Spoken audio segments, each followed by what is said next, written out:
Black shirt पहने ये मासूम लड़का जो आप देख रहे हैं, ये 13 साल का सुधांशु है। ये तस्वीर सुधांशु के जन्मदिन की है, जहां पर उसके पिता प्रदीप कुमार अपने बेटे के गले में हाथ रख फोटो खिंचाते हुए नजर आ रहे हैं। सुधांशु अपने पिता को बहुत ज़्यादा मानता था, हर मुश्किल घड़ी में उनकी तरफ देखता था। यहाँ तक कि प्रदीप कुमार भी अपने बेटे से बहुत ज़्यादा प्यार करते थे। लेकिन 6 मई यानी बुधवार के दिन प्रदीप कुमार अपने बेटे को कार में बिठाकर एक सुनसान जगह पर ले जाते हैं। वहां पर अपने हाथों से अपने इकलौते बेटे का गला घोट देते हैं और फिर उसकी लाश को इस तालाब में फेंक देते हैं, जहां पर पुलिस की टीम छानबीन करती हुई नजर आ रही है। अब यहाँ पर सवाल उठता है कि एक बाप ने अपनी सगी औलाद को क्यों मौत के घाट उतार दिया है, क्यों उसका दिल जरा सा नहीं पसीजा, क्यों उसके हाथ जरा से नहीं कांपे। इतना ही नहीं, प्रदीप कुमार जब घर वापस लौटा तो उसने एक झूठी कहानी रच दी, कहा कि बेटे का किडनैप हो चुका है। लेकिन फिर जब और इतनी शातिर प्लानिंग बनाई थी कि यहाँ तक कि परिवार वाले और कुछ समय तक तो पुलिस भी संदेह नहीं कर पाई थी। लेकिन फिर कैसे ये कहानी पलटती है, कैसे ये पर्दाफाश होता है कि बेटे का हत्यारा कोई और नहीं बल्कि ये हैवान बाप है। इसकी कहानी इस वीडियो में आपको जानने को मिलेगी। लेकिन यहाँ पर सबसे गंभीर सवाल यही उठता है कि एक पिता ने जिस मासूम बच्चे को, जिसका पालन पोषण किया, जिसका उंगली पकड़ उससे चलना सिखाया, अब उन हाथों से जो है अपने बेटे का गला घोट दिया है। क्या है पूरी कहानी, इस वीडियो में आपको जानने को मिलेगी। नमस्कार, मेरा नाम अनिरुद्ध पवार, आप देख रहे हैं क्राइम तक। ये यूपी के ग्रेटर नोएडा में यहाँ पर एक परिवार रहता था। प्रदीप कुमार के 4 भाई थे, बड़ा भाई संदीप और 2 छोटे भाई थे, मोहित और रोहित। प्रदीप कुमार के सुधांशु के अलावा एक बेटी भी थी, निधिका, जो सुधांशु से बड़ी थी। सब कुछ ठीक चल रहा था, हाँ, परिवार भी अच्छा खासा था। प्रदीप के पास एक कार भी थी, यानी आर्थिक स्थिति सही थी। लेकिन 6 मई को बुधवार के दिन सुधांशु अपने बेटे को कार में बिठाकर एक सुनसान जगह पर ले जाता है और वहां पर गला घोटकर अपने बेटे की हत्या कर देता है। बेटा चिल्लाता रहता, चीखता रहता, लेकिन ये हैवान बाप, इसका दिल जरा सा नहीं पसीजता, इसके हाथ जरा से नहीं कांपते। हत्या करने के बाद जो है उसकी लाश को इस तालाब में फेंक देते हैं। इसी बीच मोहल्ले के कुछ लोगों को पास के तालाब में एक लाश जो है तैरती हुई दिखी। जब इसके बाद इसकी सूचना पुलिस को दी गई तो पुलिस मौके पर पहुंची, यहाँ पर और लाश को बाहर निकाला गया। पता चला कि लाश सुधांशु की है। उसके बाद बॉडी को पोस्टमार्टम के लिए भेज दिया।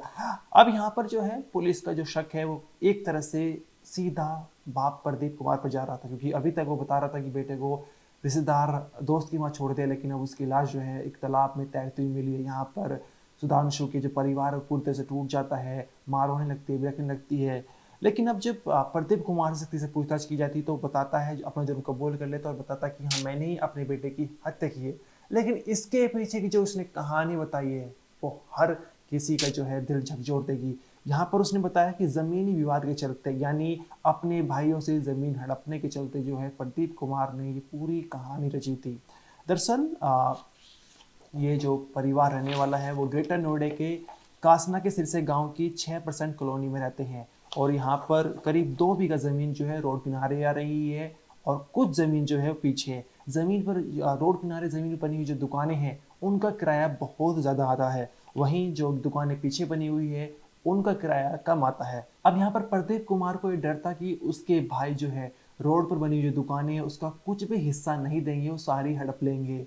और प्रदीप कुमार इस जमीन को लेना चाहता था क्योंकि उनका दुकानों का किराया ज्यादा देता था। अब यहाँ पर बताया जा रहा है कि प्रदीप कुमार कुछ भी करता नहीं था, आए दिन नशा करता था, गांजा पीता था, शराब पीता था और जो कुछ जमीन बिकी थी उसका मुआवजा आया था, उन पैसों से मकान बनाया, कार खरीदा।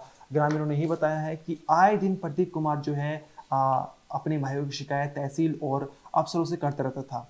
अब भाइयों को फंसाने के चलते, ताकि वे जेल में अपनी जिंदगी बिताए, उसके चलते यहाँ पर प्रदीप कुमार ने अपने बेटे को दांव पर लगा दिया था। अपने बेटे की हत्या सिर्फ इसलिए की थी ताकि वो अपने भाइयों की जो है हिस्से में आई जमीन को हड़प सके और जो रोड पर बनी हुई दुकान है उनकी जो है पूरा कब्जा प्रदीप कुमार सके। इसके चलते जो है प्रदीप कुमार ने अपने मासूम बेटे की हत्या कर दी थी। यहाँ पर उस मासूम बच्चे जो अपने पिता को सब कुछ मानता था, एक तरह से आदर्श मानता था, उसी बच्चे को, जो उसी बेटे को प्रदीप कुमार ने यहाँ पर हत्या कर दी है। आरोपी प्रदीप का जो अपने परिवार के कुछ सदस्यों संपत्ति का लेकर विवाद चल रहा था, इसी विवाद में पूरी जो खौफनाक साजिश रची गई है।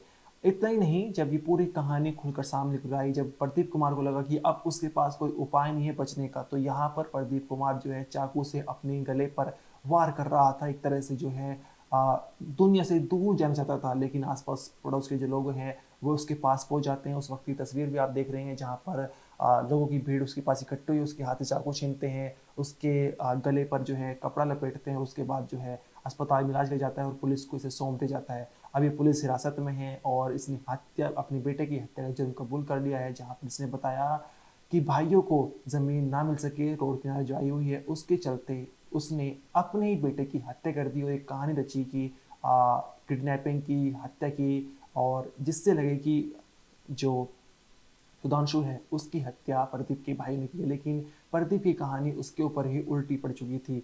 अब ये पूरी कहानी सामने निकल आ चुकी है। यहाँ पर आप सोच सकते हैं कि जहाँ पर जो माता पिता होते हैं वो अपने बच्चों से बहुत ज़्यादा प्यार करते हैं। वो सोचते हैं कि कोई बात नहीं, अगर कुछ ज़मीन का विवाद चल रहा है तो ज़मीन चली भी जाएगी, लेकिन हमारे बच्चे हमारे पास रहेंगे। लेकिन यहाँ पर तो प्रदीप की कहानी पूरी तरह से उल्टे निकला। उसने अपने बेटे की हत्या सिर्फ इसलिए कर दी ताकि वो ज़मीन को जो है वो हड़प सके और ज़्यादा किराया जो है उसके पास आ सके।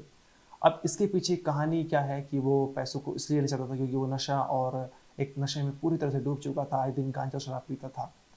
इस वीडियो में इतना ही। आपका जो भी कहना है कमेंट सेक्शन में जरूर जरूर बताइए। इस मामले में इतना ही। आप देखते रहिए क्राइम तक।